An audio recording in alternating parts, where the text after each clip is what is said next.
Hello दोस्तों, नमस्कार। बहुत मज़ेदार गाना है तो आप लोग गाना सुनिए, लाइक करी, शेयर करी, सब्सक्राइब भी करी। माई लवंगिया लवंगिया जानी कहा लवंगिया कसा भडारी। माई लवंगिया लवंगिया जानी कहा लवंगिया कसा भडारी। केहू लगावेला बेली चमैली पेड़, केहू लगावेला गुलाबे का पेड़वा, केहू लगावेला बेली चमैली पेड़, केहू लगावे गुलाबे का पेड़वा।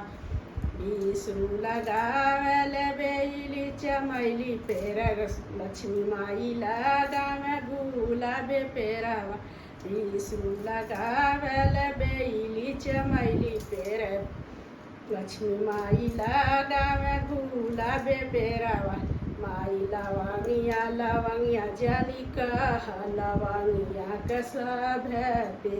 माई लवंगिया लवंगिया जानी कहा लवंगिया का सब पेड़, केहू लगावेला भंगिया धतूरा पेड़, केहू लगावे गुलाबे का पेड़वा। केहू लगावेला भंगिया धतूरा पेड़, केहू लगावे गुलाबे का पेड़वा। शंकर लगावे भंगिया धतूरा पेड़, गौरा लगावे गुलाबे का पेड़वा।